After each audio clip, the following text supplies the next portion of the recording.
नमस्कार दोस्तों, आज का करंट अफेयर अपन स्टार्ट करते हैं। ग्रीनलैंड है जो दुनिया का सबसे बड़ा द्वीप है। ग्रीनलैंड क्या है? दुनिया का सबसे बड़ा द्वीप है। नमामि गंगे एक प्रोजेक्ट चलाया गया था भारत सरकार के द्वारा। इसका मुख्य कार्य ये था, जो गंगा और उससे रिलेटेड जो भी नदियां हैं उनको साफ करना, उनको स्वच्छ करना, इसका मुख्य कार्य था नमामि गंगे प्रोजेक्ट का। सीएनजी की बात करें तो सीएनजी को स्वच्छ ईंधन बोला जाता है। आजकल गाड़ियों में पेट्रोल डीजल जो जीवाश्म ईंधन है उसकी जगह सीएनजी से अल्टरनेट किया जा रहा है। एमपी की बात करें तो दुनिया का सबसे बड़ा वन क्षेत्र ये मध्य प्रदेश में है। ठीक है। और युद्ध अभ्यास की बात करें, युद्ध अभ्यास ये मुख्यतः भारत और अमेरिका के बीच में होने वाला एक सेना का संयुक्त अभ्यास है, जिसमें भारत की सेना और अमेरिका की सेना पार्ट करती है और एक दूसरे की टैक्टिक्स वो समझती है। तो ये 2025 का जो युद्ध अभ्यास है ये अलास्का में हुआ था। इसका नाम ही युद्ध अभ्यास है, जो भारत और अमेरिका के बीच में होता है। डाक विभाग, जो भारतीय डाक विभाग है, उसने और जो मैप माई इंडिया है इसके साथ में एमओयू साइन किया है, ताकि हर एक क्षेत्र का एक डीजी पिन तैयार कर सके, अर्थात जो पोस्ट ऑफिस है उसको एक एक्यूरेट लोकेशन मिल सके हर एक एरिया की। इसमें छोटा से छोटा एक एरिया लिया जाएगा और हर प्रत्येक एरिया का एक डीजी पिन सेपरेट जारी किया जाएगा, और वो भी बार कोड इनके यूनिट आईडी के साथ में, ताकि जो डाके आती है और वो सही प्रॉपर टाइम पर सही जगह पहुंचे, तो उस जगह का सही ज्ञान हो जाएगा डीजी पिन के द्वारा। देवरीगढ़ अभ्यारण्य अभी चर्चा में था, ये उड़ीसा में है। सेरेब्रल पाल्सी एक बीमारी है जिसमें व्यक्ति संतुलन नहीं बिठा पाता शरीर का, और चलना फिरना व संतुलन में उसको चुनौती होती है। इसको सीपीबी बोला जाता है। डॉक्टर दीपक मित्तल की बात करें तो उनको भारत ने यूएई में नए राजदूत नियुक्त किए हैं, दुबई में, डॉक्टर दीपक मित्तल। भारत में सेमिकॉन इंडिया 2025 में अपना पहला स्वदेशी 32 बिट का माइक्रो प्रोसेसर, भारत का पहला स्वदेशी 32 बिट का माइक्रो प्रोसेसर विक्रम 3201, क्या नाम है? विक्रम 3201 भारत ने लॉन्च किया है। ये अंतरिक्ष मिशनों में उपयोगी होगा, तो ये वेरी इंपॉर्टेंट है।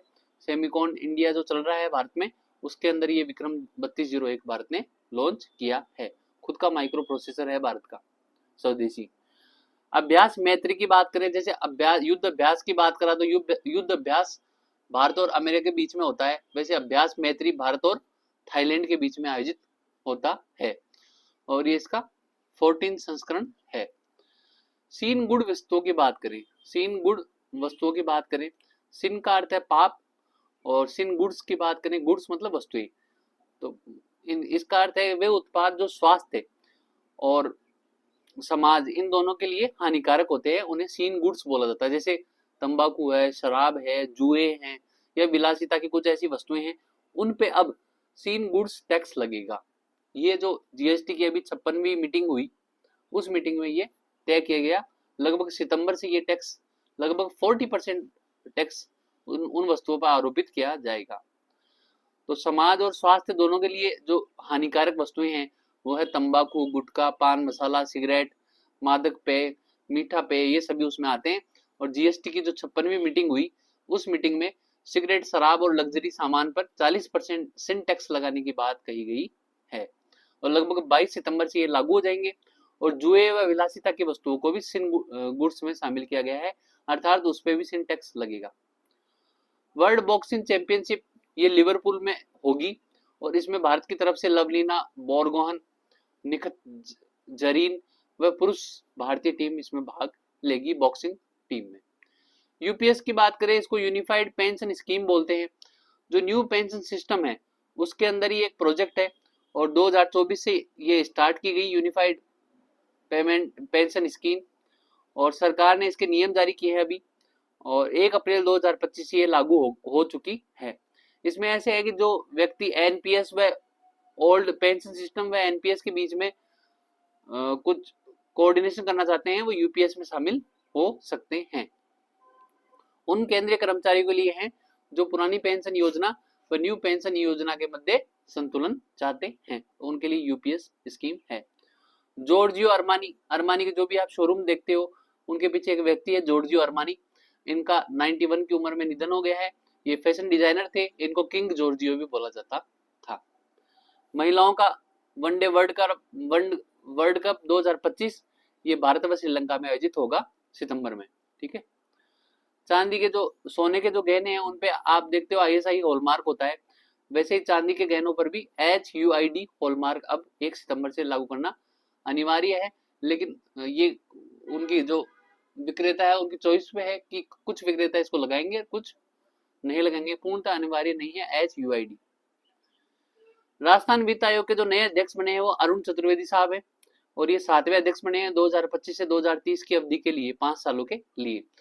आपको राजस्थान वित्त आयोग की बात करें तो ये जो पंचायती राज निकाय हैं उनमें अनुदान की सिफारिश करता है और जुलाई 1994 में वित्त आयोग की स्थापना हुई थी। आर्टिकल 243I के तहत 73वें संविधान संशोधन एक्ट 1992 के तहत इसकी 243I में राजस्थान वित्त आयोग की स्थापना हुई। वित्त आयोग के कुछ अध्यक्ष जो रहे हैं अभी तक उनके नाम है के गोयल, कृष्ण कुमार गोयल, ये पहले अध्यक्ष थे 1995 से 2000 तक। फिर हीरालाल देवपुरा ये राजस्थान के CM भी रह चुके हैं। माणिक चंद खुराना, फिर BD कल्ला जो पिछली बार के टर्म में जो कांग्रेस सरकार थी जब शिक्षा मंत्री थे। फिर ज्योति किरण शुक्ला।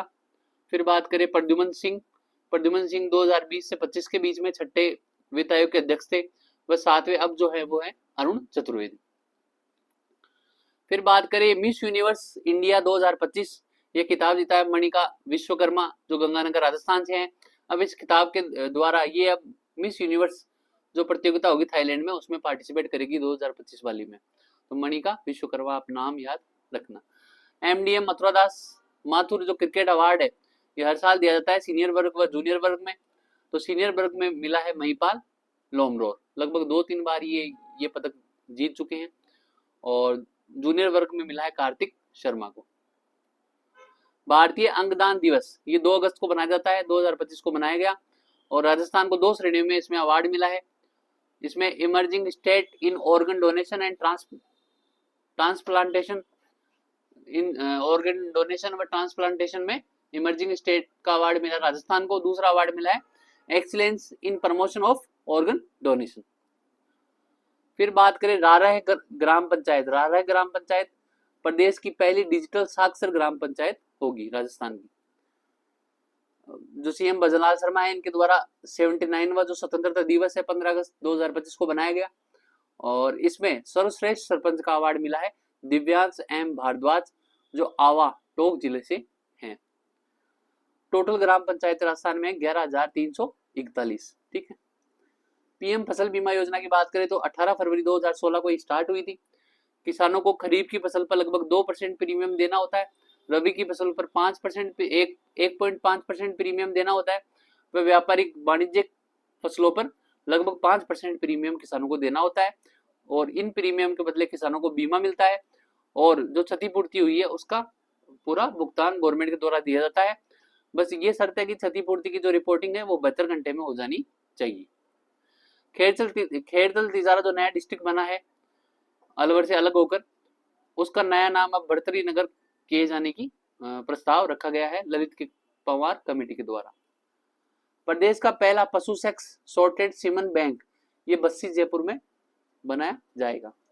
पहला ऑर्गेनिक बाजार ये दुर्गापुरा जयपुर में है। कोटा बूंदी ग्रीनफील्ड एयरपोर्ट ये शंभूपुरा कोटा में बना है और लगभग 2027 तक ये कार्य कर सकेगा।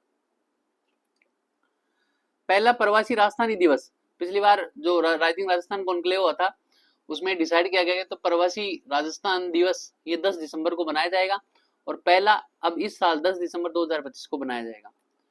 राइजिंग राजस्थान पार्टनरशिप कॉन्क्लेव 2025 ये वापस 9 से 10 दिसंबर को जयपुर में आयोजित किया जाएगा। राजस्थान का सबसे बड़ा औद्योगिक क्षेत्र ये औद्योगिक क्षेत्र बनने जा रहा है जोधपुर पाली मारवाड़ निवेश क्षेत्र और इसको ट्विन सिटी भी बोलते हैं। लगभग 154 वर्ग किलोमीटर में ये बनेगा। जोधपुर में कांकनी डेवलप किया जा रहा है, पाली में रोहट डेवलप किया जा रहा है इसके अंतर्गत।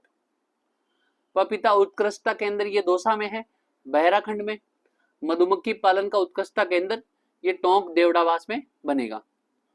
उद्यानिकी ग्राह प्रशिक्षण केंद्र ये खेमरी धौलपुर में बनेगा। फिर आगे अपन बात करें तो किसान सम्मान निधि। किसान सम्मान निधि सेंट्रल गवर्नमेंट के द्वारा 2019 में स्टार्ट की गई थी। इसमें 6,000 रुपए 3 किस्तों में दिए जाते थे। अब इसमें राज्य सरकार भी लगभग 3,000 रुपए देगी, अर्थात राजस्थान में इसके तहत 9,000 रुपए दिए जाएंगे किसान को। राजस्थान @2047, जैसे भारत @2047 का विजन है, वैसे राजस्थान @2047 का विजन है। इसमें 2030 तक राजस्थान को $350 बिलियन की इकोनॉमी बनाना है, वह 2047 तक लगभग 3 ट्रिलियन इकोनॉमी राजस्थान को बनाना इसका टारगेट है। विश्वकर्मा युवा उद्यमी प्रोत्साहन योजना, इसका उद्देश्य है कि जो युवा है वो स्वावलंबी बने और वो अपना स्टार्टअप स्टार्ट कर सके। तो इसके अंदर क्या किया जाएगा, 18 से 45 वर्ष के जो युवा है उनको वित्तीय संसाधन प्रोवाइड किए जाएंगे। जो फाइनेंशियल इंस्टीट्यूट है राजस्थान गवर्नमेंट के उनके द्वारा, वह उनको मार्जिन मनी व ऋण उपलब्ध कराया जाएगा। लगभग 2 करोड़ रुपए तक का उनका ऋण दिया जाएगा। उस पर 8% तक की ब्याज की अनुदान की छूट उनको दी जाएगी। अगर वो SC ST महिला दिव्यांग श्रेणी से हैं, वे ग्रामीण क्षेत्र में अपना उद्यम स्थापित कर रहे हैं, वे कोई कुटीर उद्योग स्थापित कर रहे हैं, तो उनको 1% अतिरिक्त अर्थात 9% तक का अनुदान उनको दिया जाएगा।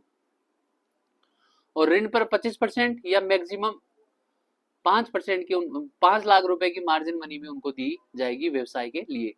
जो एम्स है, एम्स संस्थान है, वैसे ही रिम्स बन रहा है राजस्थान मेडिकल साइंस का जो सेंटर बन रहा है रिम्स एम्स की तर्ज पर, और उसके अध्यक्ष होंगे मुख्य सचिव राजस्थान। जो इंदिरा प्रियदर्शनी पुरस्कार है उसका नाम वापस अब पद्माक्षी पुरस्कार कर दिया गया है। और ये राजस्थान माध्यमिक शिक्षा बोर्ड में 8वीं 10वीं 12वीं में जो पहला स्थान प्राप्त करने वाली छात्राएं हैं हर जिले में, उनको ये दिया जाएगा। और 8वीं में 25,000 रुपए, 10वीं में 50,000 रुपए व 12वीं में आर्ट साइंस व कॉमर्स तीनों स्ट्रीमों में अलग अलग 75,000 रुपए प्रत्येक बच्ची को प्रत्येक जिले में दिया जाएगा। पहले इसमें स्कूटी का प्रावधान था, अब वो स्कूटी का प्रावधान हटा दिया गया है। और ये बालिका शिक्षा फाउंडेशन के द्वारा ये सारा खर्चा दिया जाएगा। और जो संस्कृत शिक्षा विभाग है उसमें जो 8वीं कक्षा है प्रवेशिका व वरिष्ठ उपाध्याय, इसमें भी राज्य में टॉप करने वाली छात्राओं को अवार्ड दिया जाएगा। व्यावसायिक शिक्षा है जो उसके अंदर 10वीं व 12वीं क्लास में पढ़ने वाली छात्राएं जो राज्य में टॉप करेगी, फर्स्ट रहेगी, उनको इनाम दिया जाएगा। वह विवेकानंद राजकीय मॉडल स्कूल है, उसमें जो 9 CGPA लाती है छात्राएं और राज्य में टॉप स्थान पर रहती है, उनको अवार्ड दिया जाएगा 12वीं क्लास की साइंस की छात्राओं को। विशेष योग्यजन सुखद दाम्पत्य योजना, इसमें जो अनुदान राशि पहले 50,000 मिलती थी, अब उसको 5 लाख रुपए कर दिया गया है। अगर 40% डिसेबिलिटी है, 40% से 79% डिसेबिलिटी है तो 50,000 रुपए दिए जाएंगे। वह 80% से ऊपर डिसेबिलिटी है तो 5 लाख रुपए तक दिए जाएंगे। कुछ शर्तें हैं, परिवार की आय 2.5 लाख से कम होनी चाहिए, आवेदनकर्ता राजस्थान का निवासी होना चाहिए, विवाह के 6 महीने के भीतर आवेदन हो जाना चाहिए। केंद्रीय पेट्रोलियम व प्राकृतिक गैस मंत्री है हरदीप सिंह पुरी। अभी ये पंचभद्रा बाड़मेर में जो रिफाइनरी है उसका दौरा उन्होंने किया है। गांव गवाल योजना पंचायती राज विभाग की योजना है। इसमें प्रत्येक गांव में गवाल तैयार किए जाएंगे और उनको पशु व बेसहारा पशु व पशुपालकों की जो गाय हैं उनको चारागाह में चराने की ड्यूटी उनकी रहेगी। ईसरदा बांध की बात करें तो दौसा व सवाईमाधोपुर जिले में पानी ईसरदा बांध से मिलेगा, ये बेसिकली सवाईमाधोपुर में है। शहरी निकायों की बात करें तो राजस्थान में टोटल शहरी निकाय 309 है, नगर निगम 10 है।